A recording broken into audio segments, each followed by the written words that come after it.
ಕರ್ನಾಟಕ ಜೀತದಾಳು ಮತ್ತು ಕೃಷಿ ಕೂಲಿ ಕಾರ್ಮಿಕರ ಒಕ್ಕೂಟ ವತಿಯಿಂದ ಜೀತ ವಿಮುಕ್ತರಿಗೆ ಭೂಮಿ ವಸತಿ ಮತ್ತು ಸಮಗ್ರ ಪುನರ್ವಸತಿಗೆ ಒತ್ತಾಯಿಸಿ ದಿಬ್ಬೂರಹಳ್ಳಿ ವೃತ್ತದಿಂದ ಶಿಡ್ಲಘಟ್ಟ ತಾಲೂಕು ಪ್ರಜಾಸೌಧವರೆಗೆ ಬೃಹತ್ ಮಟ್ಟದ ಪಾದಯಾತ್ರೆ ಮತ್ತು ಅನಿರ್ದಿಷ್ಟಾವಧಿ ಧರಣಿಯನ್ನು ಹಮ್ಮಿಕೊಳ್ಳಲಾಗಿದ್ದು, ಪಾದಯಾತ್ರೆ ಮೂಲಕ ಕೇಂದ್ರ ಸರ್ಕಾರ ಮತ್ತು ರಾಜ್ಯ ಸರ್ಕಾರದ ವಿರುದ್ಧ ಘೋಷಣೆಯನ್ನು ಕೂಗುತ್ತಾ ಜೀತ ವಿಮುಕ್ತಿ ಹೊಂದಿದ ವಯಸ್ಸಾದ ವೃದ್ಧರು, ಕೂಲಿ ಕಾರ್ಮಿಕರು ಬಿಸಿಲನ್ನೇ ಲೆಕ್ಕಿಸದೆ ದಿಬ್ಬೂರಹಳ್ಳಿ ವೃತ್ತದಿಂದ ಶಿಡ್ಲಘಟ್ಟ ತಾಲೂಕು ಕಚೇರಿವರೆಗೆ ಪಾದಯಾತ್ರೆ ಯಶಸ್ವಿಗೊಳಿಸಿದರು.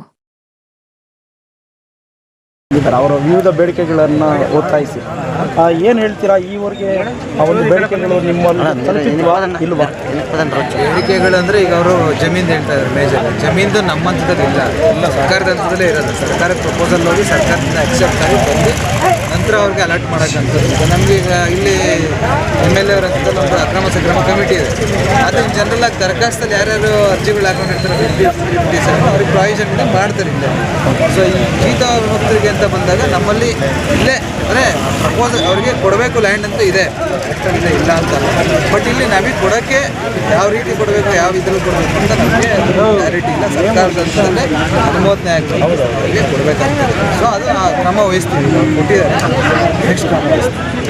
ಸರ್, ಬಡವರಿಗೆ ಭರವಸೆ ಉಳಿದಂಗೆ ಇರುತ್ತೆ ಸರ್. ಅಧಿಕಾರಿಗಳು ಪ್ರತಿ ಸಲ ತಗೊಳ್ತಾ ಇದ್ದಾರೆ. ನಾನು ಹೇಳ್ತಾ ಇದ್ದಲ್ಲ, ಕ್ಲಾರಿಟಿನೇ ಇಲ್ಲ. ಅದು ಜಮೀನಿಗೆ ಅವ್ರಿಗೆ ಕೊಡಬೇಕು, ಯಾವ ಥರ ಕೊಡಬೇಕು, ಕಮಿಟಿ ಮೂಲಕ ಕೊಡಬೇಕಾ, ಮತ್ತೊಂದು ಕ್ಲಾರಿಟಿ ಇಲ್ಲ. ಸರ್ಕಾರದಲ್ಲಿ ನಿಮಗೆ ಗೊತ್ತು, ಯಾವುದೇ ಒಂದು ಈಗ ಅನುಮೋದನೆ ಕೊಡಬೇಕು ಅಂದ್ರೆ ಒಂದು ಇದಕ್ಕೆ ಸ್ಟ್ರಕ್ಚರ್ಡು ಒಂದು ಪ್ರೊಸೀಜರ್ ಇರಬೇಕಾಗ್ತದೆ. ಅದು ಇಲ್ಲ ಇನ್ನು ಅದನ್ನು ಸರ್ಕಾರದ ಹಂತದಲ್ಲಿ ಆಗಬೇಕು, ನಮ್ಮ ಹಂತದಲ್ಲೇನಿಲ್ಲ ಸರ್. ಈಗ ಸರ್ ಸರ್ಕಾರದಲ್ಲಿ ಹಂತದಲ್ಲೇ ಆಗಬೇಕು ಅಂತಂದರೆ ಈಗ ಹಾಗಾದರೆ 2013ರಿಂದ ಇವ್ರ ಪರಿಸ್ಥಿತಿ ಹಿಂಗೆ ಇದೆ. ಇಲ್ಲ, ಹೇಳೋದು ಅರ್ಥ ಮಾಡ್ಕೊಳ್ಳಿ ನೀವು. ಅದೇ ಪದೇ ಅದೇ ಕ್ವಶನ್ನ ರಿಪೀಟ್ ಹೇಳಬೇಡಿ. ನಾನೇನು ಹೇಳ್ತಾ ಇದ್ದೀನಿ ಅಂದರೆ ಕ್ಲಾರಿಟಿ ಇಲ್ಲ. ಈಗ ದರಖಾಸ್ತು ಅರ್ಜಿಗಳಿಗಾದರೆ MLA ಅವ್ರ ಕಮಿಟಿ ಇರ್ತದೆ, ತಹಶೀಲ್ದಾರ್ ಸದಸ್ಯ ಕಾರ್ಯದರ್ಶಿ ಇರ್ತಾರೆ. ಅದಕ್ಕೆ ಅರ್ಜಿ ಹಾಕಿರೋರು ಈಗ ಅವರು ವಿತಿನ್ 5 ಕಿಲೋಮೀಟರ್ಸ್ ಬಂದರೆ ಅವ್ರಿಗೆ ಬರೋಲ್ಲ. ಔಟ್ಸೈಡ್ 5 ಕಿಲೋಮೀಟರ್ಸ್ ಬರಬೇಕು, ಅವ್ರಿಗೆ 4 ಎಕರೆ ಇವೆಲ್ಲ ಒಂದು ಪ್ರೊಸೀಜರ್ಸ್ ಇದೆ. ಅದ್ರ ಬೇಸಿಸ್ ಮೇಲೆ ಮಾಡಿಕೊಡ್ತಾರೆ ಸರ್.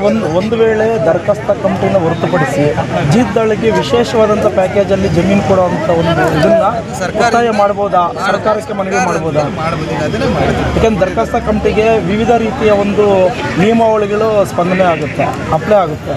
ಅದನ್ನೆಲ್ಲ ಹೊರತುಪಡಿಸಿ ಜೀತದಾಳಿಗಳಿಗೆ ಒಂದು ವಿಶೇಷ ಪ್ಯಾಕೇಜ್ ಅಂತ ಮಾಡ್ಬೋದಾ? ಮಾಡ್ಬೋದು. ಸರ್ಕಾರಕ್ಕೆ ಗಮನ ತೊಗೊಂಡು ಮಾಡಬೇಕಾಗ್ತದೆ. ಒಂದು ಎರಡನೇದು SOP ಅಂತ ಹೇಳಿದ್ರು. SOPನ ನಾವು ಮಾಡೋಂಥದ್ದಲ್ಲ, ಅದನ್ನು ಹೈಪವರ್ ಕಮಿಟಿ ಇದೆ ಅನ್ನೋದು. ಈಗೇನು ಇವ್ರದ್ದು ಏನು ಬೇಡಿಕೆ ಇದೆ ಅಂದರೆ, ನಾವು ಬಾಂಡ್ ರಿಲೀಸ್ ಸರ್ಟಿಫಿಕೇಟ್ ಕೊಟ್ಟ ನಂತರ FIR ಮಾಡಬೇಕಂತ ಇದೆ. FIR ಮಾಡಬೇಕಂತ ಇದೆ. ಈಗ FIR ಬೇಡ ಅಂತ ಅವ್ರು ಹೇಳ್ತಾ ಇರೋದು. ಮೇಜರ್ಲಿ ಈಗ FIR ಮಾಡೋದ್ರಿಂದ ಏನಾಗ್ತಾ ಇದೆ, ಈಗ ಆಪೋಸಿಟ್ ಇದ್ದಾರಲ್ಲ, ಯಾರೀಗ ಇಟ್ಕೊಂಡಿರ್ತಾರಲ್ಲ ಜೀತಕ್ಕೆ, ಅವ್ರ ಮೇಲೆ ಕ್ರಮ ಅಂತದ್ದು ಇರೋದ್ರಿಂದ ಎಷ್ಟೊಂದು ಜನ ಮುಂದೆ ಬರೋದಿಲ್ಲ. ಇವನ್ನು ಮಾಡ್ತಿರೋರು ಕೆಲಸ ಕೂಡ ಹಿಂದೇಟಾಗ್ತಾರೆ ಒಪ್ಕೊಳ್ಳೋಕ್ಕೆ, ಅಥವಾ FIR ಆದಮೇಲೆ ಚಾರ್ಜ್ ಶೀಟ್ಗೆ ಬಿ ರಿಪೋರ್ಟ್ ಹಾಕೋಕ್ಕೆ ಎಷ್ಟೊಂದು ಇದಾಗ್ತದೆ. ಅದನ್ನು ಹಿಂಪಡಿಬೇಕು ಅಂತ ಅವ್ರು ಮೇಜರ್ ಅದೇ ಬೇಡಿಕೆ ಇರೋದು. ಕಿರಣ್ ಅವರು ಬರ್ತಾರೆ, ಇವರ ಅಧ್ಯಕ್ಷರಲ್ಲ, ಅವರು ರಾಜ್ಯಾಧ್ಯಕ್ಷರು ಬರ್ತಾರೆ, ಅವ್ರ ಹತ್ರ ಎಲ್ಲ ಡಿಸ್ಕಷನ್ ಮಾಡಿದ್ದಾರೆ. ಅದು ಬಿಟ್ಟರೆ ಸಮ್ಮರಿ ಟ್ರಯಲ್ದೊಂದಿದೆ. ಸಮ್ಮರಿ ಟ್ರಯಲ್ ಸಿವಿಲ್ ಕೋರ್ಟಿಗೆ ಕೊಟ್ಟಿದ್ದಾರೆ ಅಧಿಕಾರ. ಅದು AC ಹಂತದಲ್ಲಿ ಅಥವಾ DC ಹಂತದಲ್ಲಿ ಆಗಬೇಕಂತ ಇದೆ. ಆಯಿತಾ? ಅದು ಸಿವಿಲ್ ಕೋರ್ಟಲ್ಲಿ ಇರೋದ್ರಿಂದ ಇವಾಗ ರೀಸೆಂಟಾಗಿ ಬಂದದಂಥದ್ದು ಸರ್ಕ್ಯುಲರ್ ಗೌರ್ಮೆಂಟಿಂದ 6 to 8 months ಆಯಿತು. ಅದ್ರದ್ದು ಕೂಡ ಅವರು ಚೇಂಜ್ ಮಾಡಬೇಕು. ಜೀವಿಕಾ ಜೀತಮುಕ್ತಿ ಕರ್ನಾಟಕ ತಾಲೂಕು ಸಂಚಾಲಕ ಶ್ರೀನಿವಾಸ್ ಅಂತ ಮಾತಾಡ್ತಾ ಇದ್ದೀನಿ. ಡಾಕ್ಟರ್ ಕಿರಣ್ ಕಮಲ್ ಪ್ರಸಾದ್ ಅವರ ನೇತೃತ್ವದಲ್ಲಿ ಸುಮಾರು 30 ವರ್ಷಗಳ ಹೋರಾಟದ ಪ್ರತಿಫಲವಾಗಿ ಈಗ ರಾಜ್ಯದಲ್ಲಿ 7,500 ಜನ ಜೀತದಿಂದ ವಿಮುಕ್ತಿಯಾಗಿದ್ದಾರೆ. ಅದರಂತೆ 2018 ಮತ್ತು 19ನೇ ಸಾಲಿನಲ್ಲಿ ಶಿಡ್ಲಘಟ್ಟ ತಾಲೂಕಿನಲ್ಲಿ ಸುಮಾರು 432 ಜನ ಜೀತದಿಂದ ಬಿಡುಗಡೆಯಾಗಿದ್ದಾರೆ. ಆದರೆ ಜೀತದಿಂದ ಬಿಡುಗಡೆ ಆಗಿದ್ದಾರೆ ಸರಿಯಷ್ಟೇ. 1976ರ ಜೀತ ಪದ್ಧತಿ ರದ್ದತಿ ಕಾನೂನು ಅಡಿಯಲ್ಲಿ ಅವ್ರಿಗೆಲ್ರಿಗೂ ಕೂಡ ಸಮಗ್ರ ಪುನರ್ವಸತಿ ಸೌಲಭ್ಯ ಕಲ್ಪಿಸಿಕೊಡಬೇಕಾಗಿರ್ತಕ್ಕಂಥದ್ದು ಸರ್ಕಾರದ ಜವಾಬ್ದಾರಿ. ಆದರೆ ಇದುವರೆಗೂ ಕೂಡ ಅವ್ರಿಗೆ ಮನೆ ಆಗಲಿ, ನಿವೇಶನ ಆಗಲಿ, ಭೂಮಿ ಆಗಲಿ, ಅಥವಾ ಅವ್ರಿಗೆ ಆರ್ಥಿಕವಾಗಿ ಮೇಲೆ ಬರಲಿಕ್ಕೆ ಸಹಾಯಧನ ಆಗಲಿ ಯಾವುದು ಕೂಡ ಅವರು ಕಲ್ಪಿಸ್ಕೊಟ್ಟಿಲ್ಲ. ಆದರೆ ಕಾನೂನು ಹೇಳುತ್ತೆ ಕಲ್ಪಿಸ್ಕೊಡ್ಬೇಕಂತೇಳಿ. ಆದರೆ ಇಷ್ಟೊಂದು ನಿರ್ಲಕ್ಷ್ಯ ವಹಿಸ್ತಾ ಇರ್ತಕ್ಕಂಥದ್ದು ಅಧಿಕಾರಿಗಳು ಮತ್ತು ರಾಜ್ಯ ಸರ್ಕಾರ ನಿಜವಾಗ್ಲೂ ಕೂಡ ಇದು ಹೇಸಿಗೆ ಸಂಗತಿ ಅಂತ ನಾನು ಭಾವಿಸ್ತೇನೆ. ಇವತ್ತು ಹೆಂಗಾಗಿದೆ ಅಂತಂದರೆ ಪರಿಸ್ಥಿತಿ, ಜೀತದಿಂದ ವಿಮುಕ್ತಿ ಆಗಿರ್ತಕ್ಕಂಥವ್ರು ಅವರು ಏನೋ ಮಾಲೀಕರ ಮನೆಯಲ್ಲಿ ಇದ್ದಂಥ ಸಂದರ್ಭದಲ್ಲಿ 3 ಹೊತ್ತು ಊಟ ಅದು ಸಿಗ್ತಾ ಇತ್ತು. ಇವತ್ತು ಜೀತದಿಂದ ಬಿಡುಗಡೆ ಆದಮೇಲೆ ಮತ್ತೆ ಜೀತಕ್ಕೆ ಹೋಗ್ತಕ್ಕಂಥ ಪರಿಸ್ಥಿತಿ ಎದುರಾಗಿದೆ. ಹಾಗಾಗಿ ಇವ್ರಿಗೆ ಮೂಲಭೂತ ಸೌಲಭ್ಯಗಳನ್ನು ಕಲ್ಪಿಸ್ಕೊಡ್ಬೇಕಂತ ಸರ್ಕಾರ ಜವಾಬ್ದಾರಿ ಆಗಿರೋದ್ರಿಂದ ನಮಗೆ ನಮ್ಮ ಬೇಡಿಕೆ ಇಷ್ಟೇ.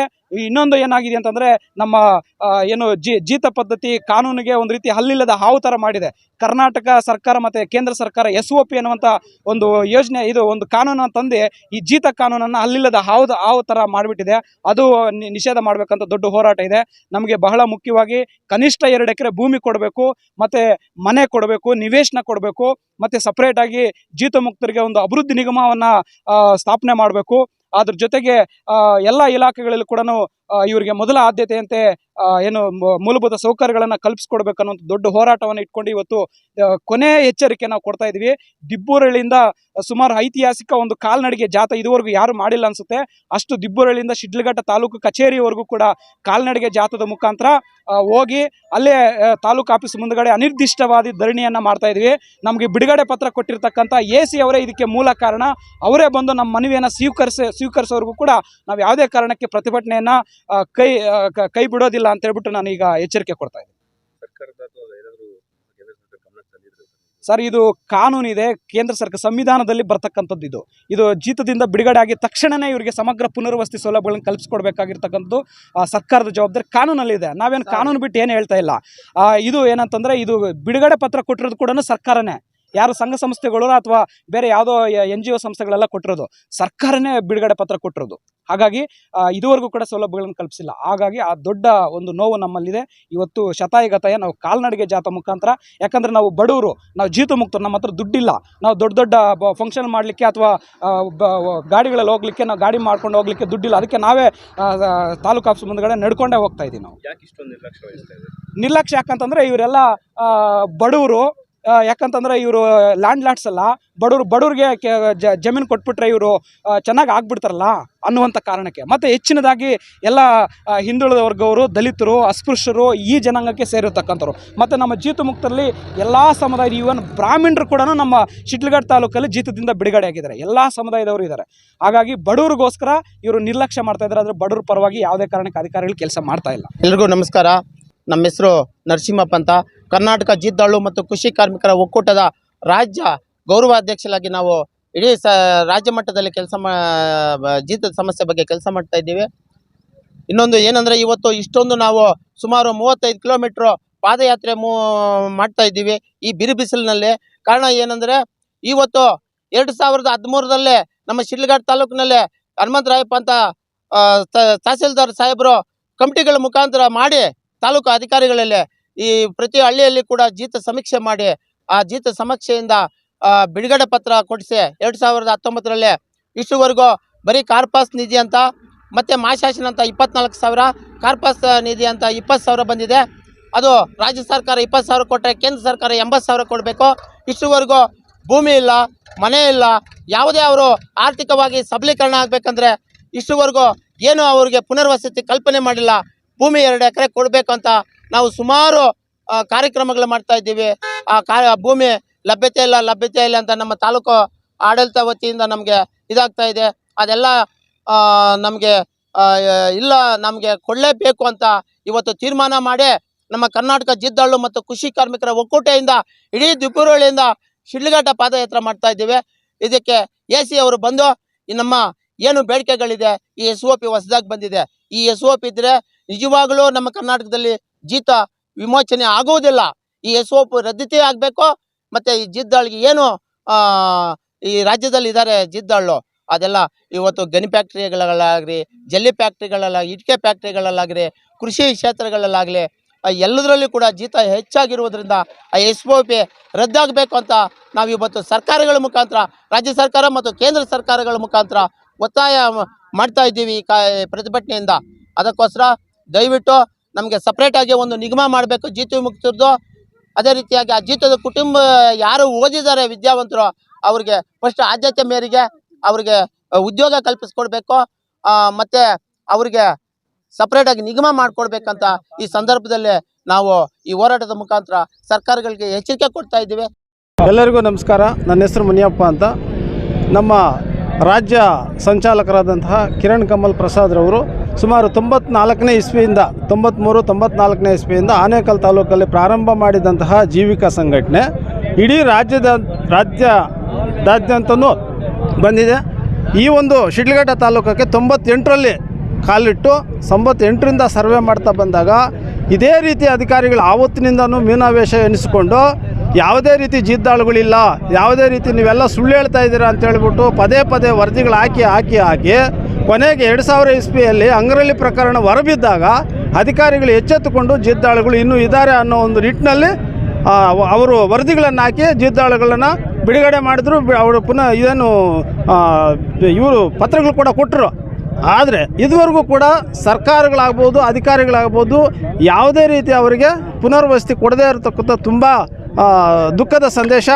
ಹಂಗಾಗಿ ಏನು ಇವತ್ತು ಪಾಪ ಬಿಸಿಲಂದೆ ಇವತ್ತು ಸುಡು ಬಿಸಿಲಲ್ಲಿ ಸುಮಾರು 22 ಕಿಲೋಮೀಟ್ರ್ ಅಲ್ಲಿಂದ ನಡ್ಕೊಂಬಂದು ಆ ಟೈಮಿಗೆ ನೀರಿಲ್ಲ, ಊಟ ಇಲ್ಲ ಅಂಥದ್ದು ಕೂಡ ಲೆಕ್ಕಿಸದೆ ಅವ್ರೇನು ನಮ್ಮ ನರಸಿಂಹಪ್ಪರು ಹೇಳಿದ್ರೆ ಕಿಚ್ಚಿದೆ ಅಂತ ಹೇಳಿಬಿಟ್ಟು ಆ ಒಂದು ಕಿಚ್ಚನ್ನು ಅವ್ರ ಮನಸ್ಸಲ್ಲಿ ಏನು ನೋಯಿಸ್ಕೊಳ್ಳದೆ ಇಲ್ಲಿವರೆಗೂ ಬಂದು ಇನ್ನು ಮುಂದೆ ತಾಲೂಕು ಕಚೇರಿ ಮುಂದೆ ಕೂಡ ನಾವು ಅನಿರ್ದಿಷ್ಟ ಕಾಲ ಧರಣಿ ಮಾಡ್ತೀವಿ. ಅಧಿಕಾರಿಗಳು ಬಂದು ನಮಗೇನಾದರೂ ಇದು ಕೊಡಲಿಲ್ಲ ಅಂತ ಹೇಳಿದ್ರೆ, ಆಮಿಷ ಕೊಡಲಿಲ್ಲ ಅಂತ ಹೇಳಿದ್ರೆ ಮುಂದೆ ನಾವು ಜಿಲ್ಲಾಧಿಕಾರಿಗಳಿಗೆ ಹತ್ರ ಸ್ಟ್ರೈಕ್ ಮಾಡ್ತೀವಿ. ಅದು ಆಗಲಿಲ್ಲ ಅಂತ ಹೇಳಿದ್ರೆ ಮುಂದೆ ನಾವು ಅವರೆಲ್ಲ ಹೇಳ್ದಂಗೆ ವಿಧಾನಸೌಧ ಚಲೋ ಕೂಡ ಮಾಡಲಿಕ್ಕೆ ನಾವು ಸಿದ್ಧರಿಗಿದ್ದೀವಿ. ಎಲ್ಲರೂ ಕೂಡ ಪಣ ಒಟ್ಟು ನಾವು ಜೀತ ವಿಮುಕ್ತರ ಬಗ್ಗೆ ಕೆಲಸ ಮಾಡ್ತಾಯಿದ್ದೀವಿ. ಮೊದಲಿಗೆ ಜೀತ ವಿಮುಕ್ತರಿಗೆ ನ್ಯಾಯ ಬೇಕು ಅಂತ ಹೇಳಿಬಿಟ್ಟು ಆ ಅಧಿಕಾರಿಗಳಲ್ಲಿ ಮನವಿ ಮತ್ತು ಎಚ್ಚರಿಕೆ ಕೂಡ ಕೊಡ್ತಾಯಿದ್ದೀವಿ. ಹೆಸರು ಸರ್ ಮುನಿಯಪ್ಪ. ನಮ್ಮ ಹೆಸರು ಜಿ ಮುನಿಯಪ್ಪ ಅಂತ. ನಾನು ಕೃಷಿ ಕಾರ್ಮಿಕರ ಒಕ್ಕೂಟದಲ್ಲಿ ಅಧ್ಯಕ್ಷನಾಗಿ ಕೆಲಸ ಮಾಡ್ತಾಯಿದ್ದೀನಿ. ಪದೇ ನಾವು ಧರಣಿಗಳು ಮಾಡ್ತಾನೇ ಇದ್ದೀವಿ. 5 ವರ್ಷ ಆಗಿದೆ. ಈ 5 ವರ್ಷದಲ್ಲೇ ಮಾಸಾಸನ 12,000 ಬಿಟ್ಟರೆ ಮತ್ತೆ ಇವ್ರಿಗೆ ಯಾವ ಪುನರ್ವಸತಿಯನ್ನು ಕೊಟ್ಟಿಲ್ಲ. ಯಾವ ಜೀತದಾಳು ಮತ್ತೆ ಜೀತಕ್ಕೆ ಹೋಗಂಗೆ ಮಾಡ್ತಾವ್ರೆ ಏನು ಸರ್ಕಾರ. ಈ ಸರ್ಕಾರ ನಂಬ್ಕೊಂಡಿದ್ರೆ ನಾವು ಮತ್ತೆ ಜೀತಕ್ಕೆ ಹೋಗೋಕ್ಕೆ ನಾವು ಕರೆಸಲ್ಲ. ತಳ್ತಾರೆ, ಈ ಕಡೆ ರೈತರು ತಳ್ತಾರೆ, ಈ ಕಡೆ ಸರ್ಕಾರ ತಳ್ತಾ ಇದೆ. ಈ ನಿಟ್ಟಿನಲ್ಲಿ ನಾವು ಹೋರಾಟಗಳು ಮಾಡ್ಕೊಂಡು ಬರ್ತಾನೇ ಇದ್ದೀವಿ. ಆ ಬಿಡುಗಡೆ ಕೊಟ್ಟಿರ್ತಕ್ಕಂಥ AC ಸಾಹೇಬ್ರೆ ಬಂದು ನಮ್ಗೆ ಉತ್ತರ ಕೊಟ್ಟರೆ, ಇಲ್ದ ಹೋದರೆ ಮತ್ತೆ ಪದೇ ನಾವು ಧರಣಿ ಮಾಡೋಕ್ಕೆ ಸಿದ್ಧರಾಗಿರ್ತೀವಿ. ಈಗ ಸರ್ಕಾರ, ಕೇಂದ್ರ ಸರ್ಕಾರ ಬಿಡುಗಡೆ ಮಾಡಬೇಕಾಗಿತ್ತು, ಈ ಒಳಗಾಗಿಯೂ ಮಾಡ್ಕೋಬೇಕಾಗತ್ತೆ. 5 ವರ್ಷ ಆಗಿದೆ ಮಾಸಾಸನ ಬಂದು, ಅದು ಕೂಡ ಕೊಡ್ತಾ ಇಲ್ಲ. ಮಾನ್ಯ ತಹಸೀಲ್ದಾರ್ ಕಡೆಯಿಂದ ಭೂಮಿ ಲಭ್ಯವಿಲ್ಲೇ ಇಲ್ಲ ಅಂತಾನೆ ಅವರು ಹೇಳ್ತಾವ್ರೆ. ಬಟ್ 1000 ಎಕರೆ ಗೋಮಾಳದಲ್ಲೇ ಇದೆ. ಅದು ಅವರು ಖಂಡಿತಾರೋ ಇಲ್ಲೋ ನಮಗೆ ಗೊತ್ತಿಲ್ಲ. ಅದನ್ನು ಕೂಡಲೇ ಈ ಬಡಪಾಯಿಗಳು ಕೊಟ್ಬಿಟ್ರೆ ಅವ್ರ ಜೀವನ ನಡೆಸೋಕ್ಕೆ 2 ಎಕರೆ ಜಮೀನು ಬೇಕೇ ಬೇಕು, ಕೊಡಲೇಬೇಕು ಸರ್ಕಾರ. ಆ ಥರ ನಾವು ಈಗ ಹೋರಾಟಕ್ಕೆ ಇಳಿದಿದ್ದೀವಿ. ಕೊಡೋವರೆಗೂ ನಾವು ಮತ್ತೆ ಈ ಧರಣಿಯನ್ನು ಮುಂದುವರ್ಸೋದಕ್ಕೆ ಪ್ಲ್ಯಾನ್ ಮಾಡಿದ್ದೀವಿ. ಇದ್ದೇ ಇರ್ತೀವಿ. DC ಸಾಹೇಬರಾಗಲಿ, AC ಸಾಹೇಬರಾಗಲಿ ತಹಸೀಲ್ದಾರ್ಗೆ ಒಪ್ಪಿಸಿ ನಮಗೆ ಕೊಡ್ತೀವಿ ಅಂತ ಹಾಮಿ ಕೊಟ್ಟರೆ ನಾವು ಧರಣಿ ಬಿಡ್ತೀವಿ. ಇಲ್ದ ಹೋದರೆ ಮುಂದುವರಿಸ್ತೀವಿ ಸರ್.